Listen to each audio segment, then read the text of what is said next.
Well, welcome everyone to the Happy Farm Bee podcast. So today's episode, we're going to focus on probably an issue that I would say most pharmacists either currently or in the past have dealt with. Combination of burnout, self-critique, demotivation in your current role.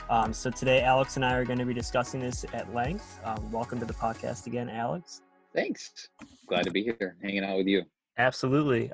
So let's go ahead and jump right in. So what are your thoughts on this topic? Well, I think the reason why we're talking about it is because I feel it in these moments. I think I've pushed myself for far too long. I know that I can't relate totally to what everyone's going through in healthcare because I don't practice anymore. But what we know from national data is burnout rates are much higher because of COVID right now. I mean, anecdotally, we get a lot of messages from people, and some people are saying, nothing's really changed for them, which is great. And others are talking about the disaster that is COVID-19. In fact, I was just talking with a pharmacist the other day who mentioned at one of the major retailers, it was just a total disaster. They rolled out this new program for COVID and testing, and the program didn't work. It shut down, and it happened like nationwide. And that puts a lot of stress on all of us when systems aren't working. I think it'd probably be good to talk about, the decisions or the things that happen that lead to burnout. What do you think? No, absolutely. I feel like it's never the same way for anyone. There's multiple different varieties of burnout and ways to get to that ending. So yeah, let's jump right in. Well, I know the reason why I'm burned out. Work overload. Okay. But it's not like I have a boss. It's not like I've got some guy over my shoulder telling everything I'm doing wrong. Sadly, that guy is inside my head. Work overload is one of the causes of burnout. And for myself, I've been pushing myself for just so long. I took a sabbatical last summer where I was off for about 10 weeks, did no work at all. It was fantastic. And I think because I didn't work for so long that I told myself I didn't need a vacation. I didn't need anything more because I was rejuvenized, revitalized, ready to go, ready to build a Happy Farm D. And I put a lot of work in. And then COVID happened. And so that canceled any plans that I had for a long time. So what was I going to fill up my time with? Oh, work. And a lot's happened at the Happy Farm D. We've expanded.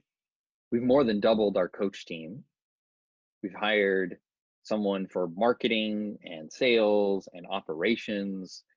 And we have all these new projects that are going on behind the scenes. There's so much happening. And it's because deep down, I've got this person inside me that says, I'm never enough. It's really hard to admit that, but that is my internal dialogue or my inner critic that's existed within me since I was probably a kid. I was gonna ask, is that new or has it been for a while? Oh no.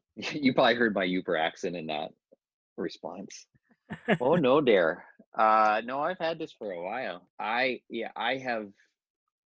pushed myself too hard for too long. In these moments when I feel low, which is now, I don't know how to stop. And so it's been fun to explore solutions and different things for me to try to just experience and feel these things. But I think a lot of people, unfortunately, don't even have the awareness sometimes that your own feelings can lead to burnout and the struggle of causing even more burnout. No, I think a big part of it is it also potentially is how you were raised. If you were always trying to strive for success of, always over pushing yourself, always more and more, and that becomes a habit for you and you don't really know how to stop. You just, until all of a sudden, kind of where you're saying, like you reach the stage of burnout or exhaustion, or you just can't keep going. You realize it all of a sudden and it hits you like a brick wall and you're just. Yes. I've struggled with the fact that I'm going to be doing the same thing to my kids, but I have come to accept that I'm going to mess them up. There's nothing I can do to make them great, amazing kids with no problems. They come from me. I'm messed up. Sadly, they will be messed up.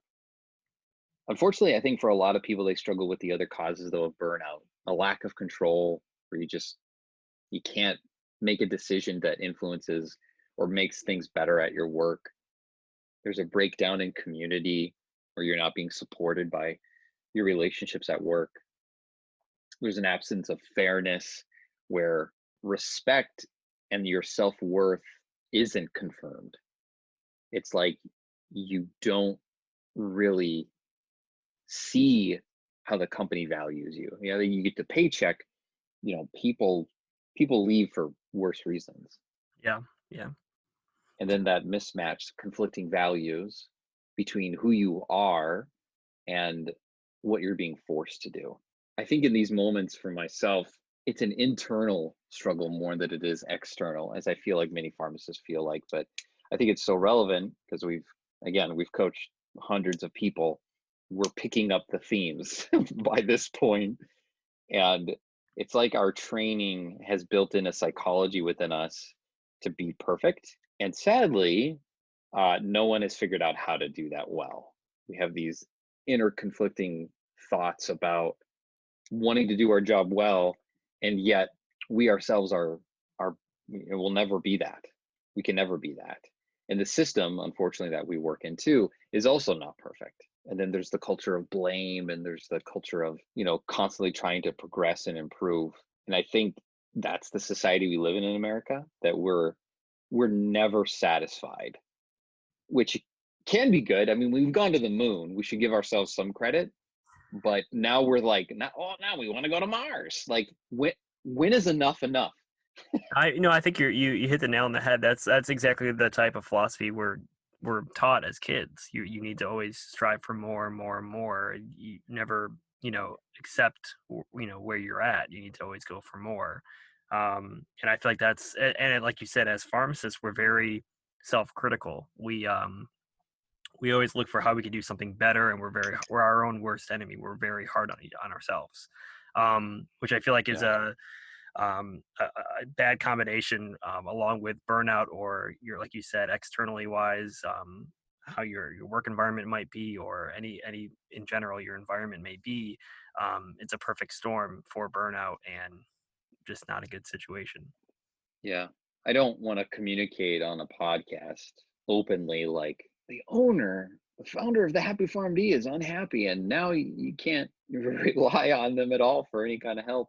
I'm really excited when I think about all the cool stuff that we're working on, all the awesome stories of the pharmacists we've helped. Like, that gets me excited.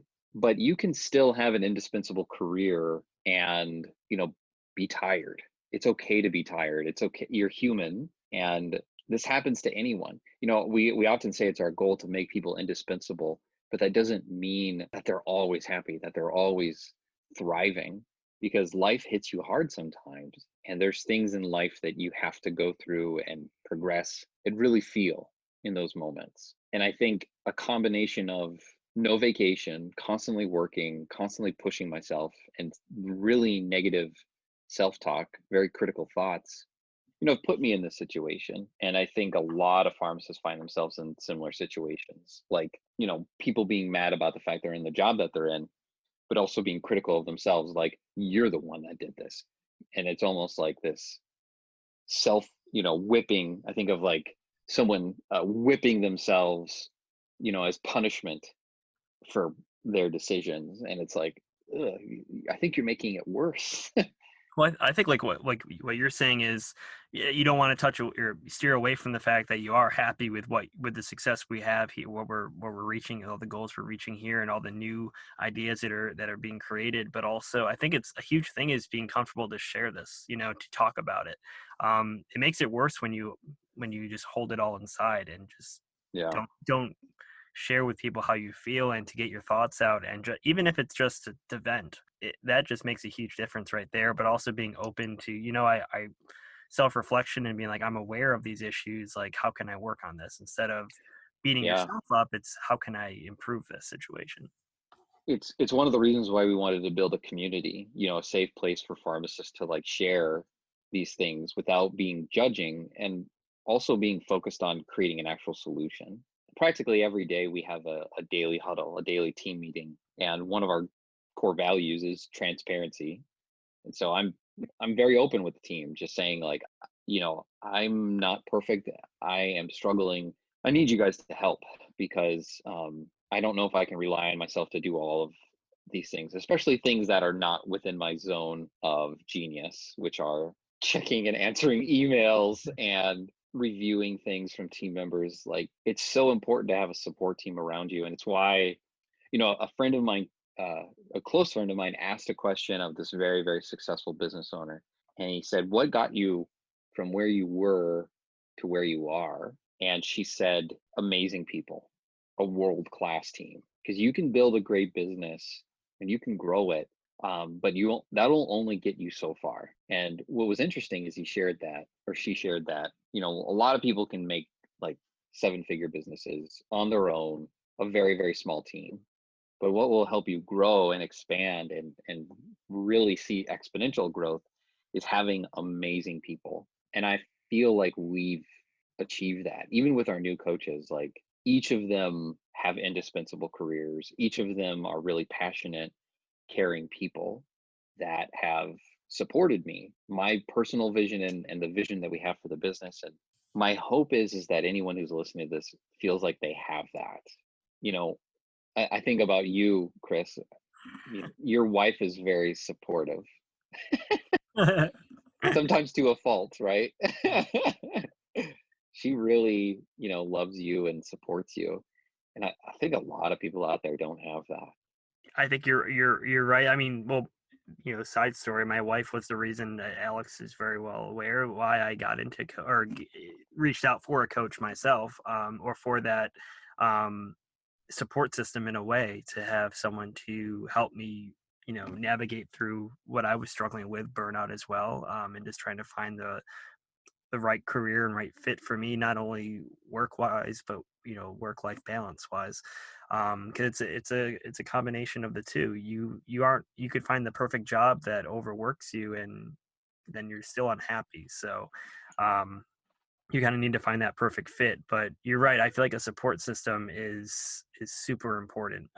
If you and which is what we're trying to have here, is to have that support system in sense of community, since I think it's important to emphasize you're not alone. This burnout is not, it's not an uncommon issue. It's very common. It's well known. It's just more people need to talk about it. More people need to share their stories. Need to support one another, in order to basically get out of that funk. To find a way into, um, to get the right support and to find your way into a better position, and to really help each other and help yourself, to realize that there's more to this. You're not stuck. You're never stuck. There's a way to take off those cement bricks on your feet that are holding you down, to get out of that situation. Yeah, it's why I have a coach. I've always told, I think, our coaches and clients, a coach who doesn't have a coach doesn't believe in coaching. And Chris can attest to this. I'm holding this very big book. It's thicker than the Bible, okay? And it's called Career Development and Counseling: Putting Theory and Research to Work. This is a huge book that we based a lot of our the theories that are out there about career development into practice. And in it is a section that talks about support and about how important support is as you are looking for a job or developing your career, or even just working your job. If you don't have support, it's very easy to give up. It's why I think so many people actually, try to start businesses and fail, because they don't have a community, they don't have other people to talk to with their ideas, or if they do have people, they share them and then they're ridiculed for it. And I think, especially as a man, it's very hard for me to even just communicate my emotions at times, because I've got this thought in the back of my mind that says, you're being weak for portraying any kind of emotion, especially with my Uber culture up here. God bless them, but they are a subdued people. We, it's even evident in our food. Okay, we do not have very flavorful food up here. Trust me, I'm struggling to find great restaurants. But for myself, I find the negative thoughts and feelings that we have can be first solved through just awareness and bringing about what those thoughts are. We haven't really implemented it much in our coach program, now that I think about it. Just mindfulness and meditation practices that would bring about so much negative awareness of negative self thoughts that people have, even just about their careers, right? And those are the main things that stop people from seeing success. At least it's been my experience. No, I think you would 100%, probably 100% agree. agree. It's right away. You bring up an idea, and someone might be like, "Well, I don't think I could do that," or "No, that's." I mean, they immediately go to the negative, not even the dreaming part. Like, "Oh, what if? What if?" It's more like, "But I can't. It's not an option, or I don't have that experience, Yeah, or the connection for that." And that's the I guess the hill to get over first, right? You need to hurdle that first. Once you get past that, that's like the hardest part is just helping them, helping every pharmacist out there that's struggling just to get over that negative doubt, the self, um, criticism, which is it's probably the biggest barrier to break, to be honest. Once you can get what past helped you some. overcome your negative self thoughts? Well, I would say not that they're. I mean, of course, I think we're all guilty of having negative self thoughts, and still, but the biggest part of me is to try and really dig deep and be like, where is this thought coming from? How real is this thought? Is it even something to potentially even to take in, or is it something that I need to really list out all the positives in this and try to or really dig in and of this negative thought and list out all the positives of, let's say it's, how am I going to be a better pharmacist? I don't know. And you have one thing of, oh well, I still don't have that many years of experience, even though I've been a pharmacist for a decent amount of time now, and I could list out all the positive things I've done, right? And then talk, kind of basically help talk myself out of it, and Mm, then to drive further and like, what are all my goals? What are my future aspirations? What kind of things do I want to be involved in? And I think that's the biggest thing, is to go around that negative criticism and to dig deep and think about all the positive things. So I feel like you can think of the negative things. It's harder for someone to think of all the positive things you've done. And once you really yeah, sit down and think about it, is you go, oh, you know what? I actually have done a lot of beneficial and helpful and good things. And there's plenty of room for more. And there usually is a lot more positive things, and negative is just the negative things that stick out. You don't forget about those, but you can easily forget about a positive thing when you have a heavy negative thought in your mind that just won't go away. So I think it's really hard, yeah. just to, you kind of have to prove to yourself that you are much better than that negative thought. Which is not an easy thing to do, but if you can Mm. once you can get past that, um, I feel like it's all the best. But how about yourself? Well, as of late, I've been trying to practice letting go of my own judgment, my own really harsh judgment of myself. I've always been very critical of other people. And it wasn't until my 20s that I realized, oh, that's because I'm really critical of myself. I've found a lot of my success has been because of my critical nature, because I've pushed myself so hard, but that only gets you so far.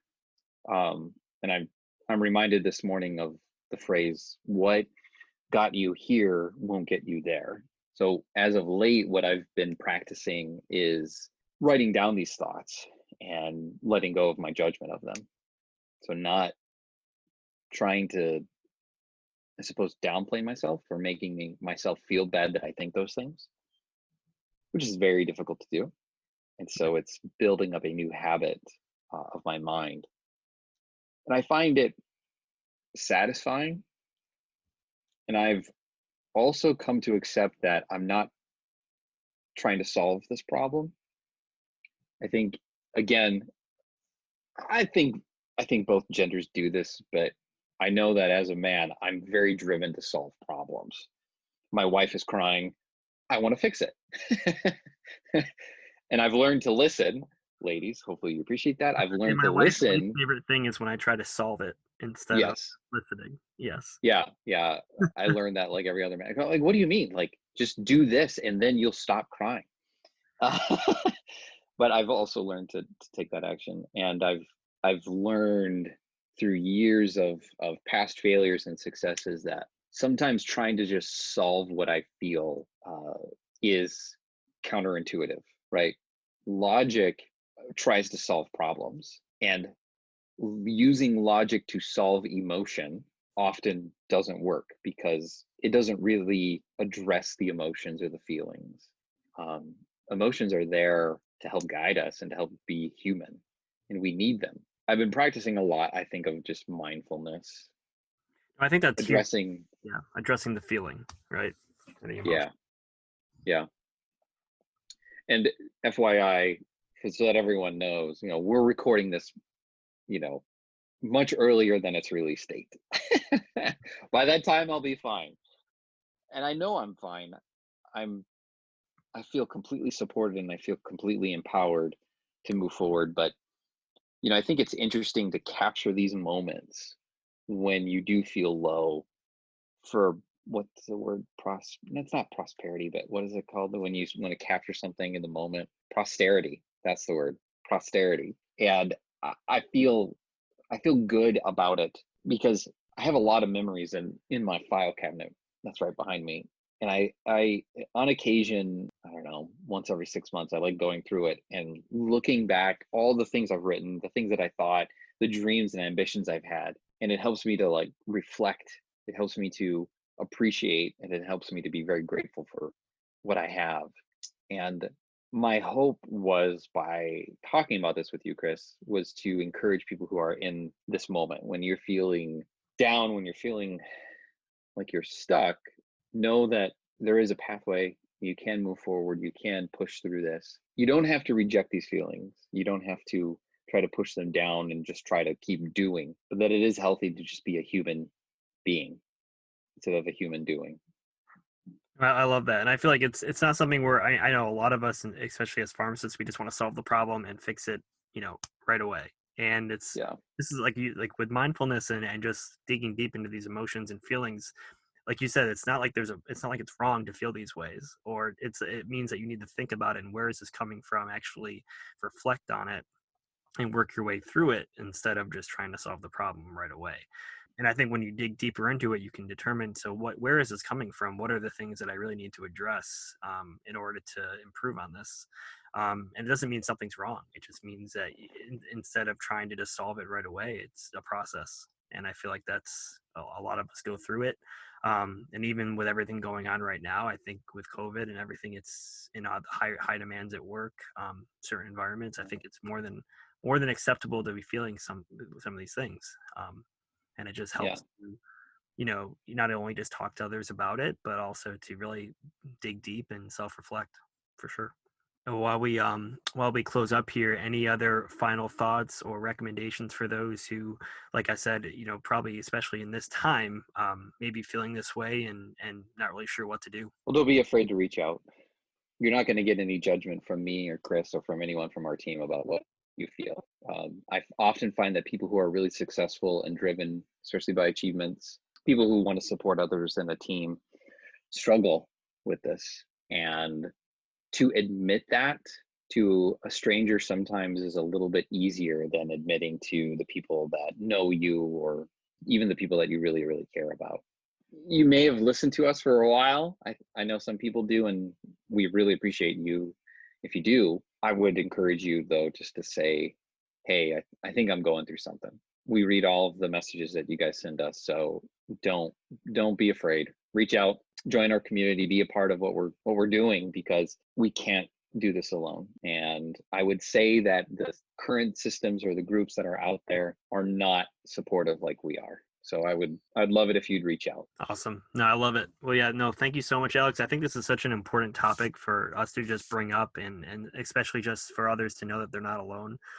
So I really hope, a lot of people take this to heart and reach out with any questions or concerns or even just to talk. I think it's like I said, just to voice out how you're feeling. It helps so much right there just to get it out. So Yeah. awesome. Thank you so much.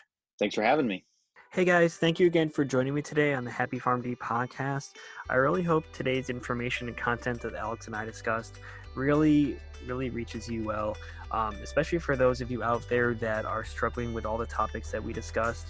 Please be aware that we are always here to help. We would love to hear your feedback. Also, any questions or concerns, please reach out to us. We'd love to chat. Again, thank you again for joining us on today's episode, and we'll see you next time.